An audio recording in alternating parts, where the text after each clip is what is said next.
Je viens d'un milieu musulman. Ma famille, ma mère, mon père, mes frères et sœurs sont tous musulmans. Et en grandissant, ils ont partagé leur foi avec nous. Ils ont partagé la culture, comment un musulman est censé se comporter, ce qu'il est censé faire, la prière, toutes ces choses que vos parents peuvent partager avec vous. Donc, enfant, je me souviens que j'allais à des cours coraniques après l'école, pour apprendre le Coran, apprendre des versets, et savoir comment prier. J'ai donc grandi avec cette culture, avec ma famille. En tant que jeune fille musulmane, vous êtes censé faire votre prière, vous êtes censé faire ce que vous devez faire, en tant que musulmane. Avec le temps, je me suis mariée. Je me suis mariée avec mon ami. Et maintenant je vis avec lui. Lui, comme vous le savez, était aussi musulman. Donc nous partageons notre foi ensemble, ainsi que nos enfants. Alors, étonnamment, un jour, je me souviens, je suis allée déposer mes enfants à l'école. Et quand je suis rentrée, en tant qu'épouse, en tant que mère, quand vous rentrez de l'école, vous devez ranger, nettoyer, faire la vaisselle, faire vos tâches ménagères dans la maison. Donc après cela, je regardais une des séries brésiliennes à la télévision que je regarde tout le matin quand je dépose les enfants à ce moment-là. Alors je regardais ces séries brésiliennes, et je me souviens que ce jour-là, j'étais assise avec. Je crois que ma petite fille avait 1 ou 2 ans à l'époque, et je regardais cette série.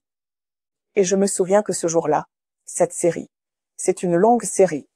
Ça peut durer 1 heure, peut-être 1 heure et demie, mais ce jour-là, la série s'est terminée si tôt, et je me suis dit, oh, cette série vient de se terminer très tôt. Je voulais continuer à regarder la fin de cette série. Mais comme vous le savez, le plan de Dieu dans notre vie. Et c'est ce qui s'est passé. Alors que je regardais cette série, et qu'elle s'est terminée, je me suis dit que j'allais changer de chaîne, et voir si je pouvais regarder une autre chaîne, juste pour me divertir. Alors que je zappais, je suis tombée sur une chaîne chrétienne où un pasteur prêchait. Et je l'ai regardé et je me suis dit, oh, c'est une chaîne chrétienne. Alors j'ai zappé et je parcourais ces chaînes sur ma télévision et je cherchais quelque chose à regarder. Soudain, j'ai entendu une voix me dire, retourne sur cette chaîne.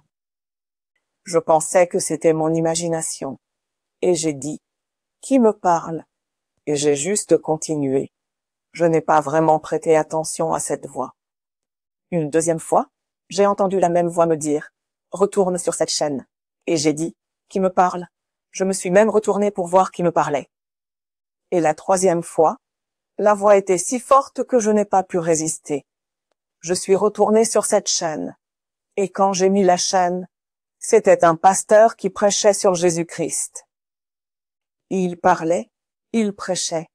Et ce qui m'a émerveillée ce jour-là, quand le pasteur prêchait, c'est comme s'il s'adressait à moi, comme s'il me parlait. Il parlait de Jésus-Christ, il parlait de ma vie. Et j'étais tellement émerveillée. Je me disais, mais qui me parle? J'étais perplexe. Pendant ce temps, j'écoutais le pasteur qui s'adressait à moi. Le prédicateur, comment il décrivait Jésus. En parlant de Jésus, c'était comme, oh mon Dieu. Ce pasteur parle. La façon dont il enseigne ces choses, c'est comme s'il s'adressait à moi. Mais à ce moment-là, je ne savais pas comment ces choses fonctionnent, et j'étais tellement émerveillée. Et toute cette journée-là, je me demandais qui me parlait, qui m'a parlé ce jour-là, pour que j'aille regarder ce prédicateur. J'ai donc passé toute la journée comme ça. Ça tournait en boucle dans ma tête. Ça tournait en boucle dans ma tête, parce que je me demandais qui me parlait. Et alors que je me posais la question, je me souviens que le lendemain, cela s'est répété. Je n'ai pas entendu la voix, mais j'ai ressenti une force qui me disait d'aller à nouveau écouter ce pasteur. Alors j'ai mis la chaîne et je regardais. C'était la même chose. C'était comme si le pasteur me parlait. J'étais tellement émerveillée. Je me disais, mais qui est ce Jésus? De qui parle-t-il? Et j'étais tellement attirée par ça. Et je me disais, je veux vraiment connaître ce Jésus. Et je me souviens que ce jour-là, le pasteur priait et il disait, « Si vous voulez connaître Jésus-Christ, vous devez donner votre vie à Jésus-Christ. Vous devez l'accepter comme votre Seigneur et Sauveur personnel. » Alors je me suis dit, « Ah ok, voilà pourquoi ça marche. » J'étais vraiment fascinée par sa prédication. C'est comme s'il me touchait. Mon Dieu, c'était comme si, quand il prêchait, il touchait mon cœur. C'est ça, il touchait mon cœur. Et j'ai accepté. J'ai prié avec le pasteur. Et je me souviens que ce jour-là, toute la journée, je ressentais de la joie. Je sentais quelque chose de différent en moi. Et je me disais, que se passe-t-il? Je me disais, ce Jésus a quelque chose de différent. Je connais Jésus.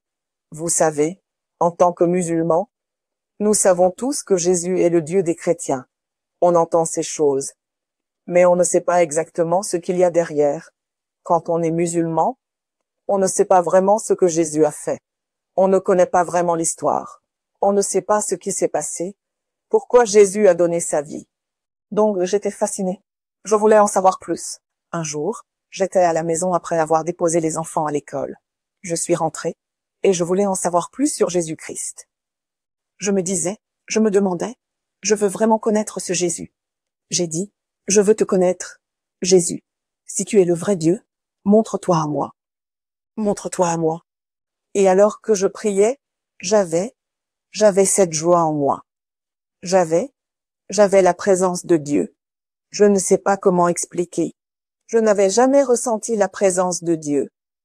Donc à ce moment-là, je ne savais pas comment l'expliquer, comment le prendre, mais au moment où j'ai fait cette prière, j'entends une voix me dire, « Je suis Jésus, je suis Jésus, je suis Jésus. » Alors je me suis dit, « Ok. » Donc moi aussi je peux entendre sa voix. Je me disais, « Oh, quelqu'un me parle. » Mais j'avais la paix en moi. J'avais de la joie en moi quand j'ai entendu cette voix. Donc j'ai continué comme ça, et il se révélait lentement à moi jusqu'au jour où, je me souviens, il m'a dit, « Tu dois avoir une Bible. » Parce que je ne savais pas comment prier. Je ne savais pas comment commencer une prière. Par où commencer? Parce que je n'avais jamais fait ça de ma vie. Donc j'ai entendu une voix me dire que j'avais besoin d'une Bible pour qu'il puisse m'apprendre à prier. Et je me souviens que ce jour-là, je me disais, comment puis-je avoir une Bible? Comment vais-je expliquer ça à mon mari? Alors, je me souviens qu'après vous savez, rencontre, j'ai eu le courage d'expliquer à mon mari, tu sais quoi? Voilà ce qui m'est arrivé, et j'ai vraiment besoin d'une Bible. Veux-tu m'acheter une Bible? Vous savez, le plan de Dieu est incroyable. Quand il vient à vous, il a tout prévu. Je pensais donc que mon mari allait me dire, « Qu'est-ce qui se passe? Qu'est-ce qui t'arrive? » Mais vous le savez, Dieu est un Dieu fidèle. Donc quand j'ai expliqué à mon mari, il a dit que ce n'était pas un problème. Si c'est un vrai Dieu, si c'est Dieu qui te parle, je vais t'acheter une Bible. J'étais tellement choquée. Et mon mari m'a acheté une Bible.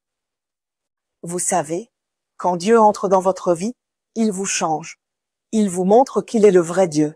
C'est ce que j'ai ressenti. Je voulais connaître le vrai Dieu. Je voulais vraiment le connaître. Il est venu dans ma vie. Il m'a montré qu'il est le vrai Dieu. Il est le vrai Dieu. Jésus de Nazareth est le vrai Dieu. J'étais tellement émerveillée. Quand j'étais musulmane, je ne savais pas toutes ces choses. Je ne savais pas toutes ces choses. Vous savez, quand on est musulman, on fait ses prières quotidiennes. Et avant même de toucher le Coran ou même de prier, il faut faire tous ces rituels, ces ablutions. Vous n'avez pas besoin de faire ça avec Jésus-Christ. Vous pouvez être n'importe où, partout, et invoquer le nom de Jésus. Vous pouvez être avec lui et prier. Peu importe comment vous êtes. Venez simplement comme vous êtes. Je pensais qu'avant de toucher la Bible, il fallait être pur, il fallait faire un rituel avant. Il a dit non. Il m'a montré que non, tu n'as pas à faire ça. Viens simplement comme tu es, parce que le sang de Jésus a tout fait pour toi. Venez, acceptez-le, venez avec votre cœur. C'est ce qui m'est arrivé. Vous savez, quand j'ai rencontré cette voix ce jour-là, depuis ce jour, ma vie a changé.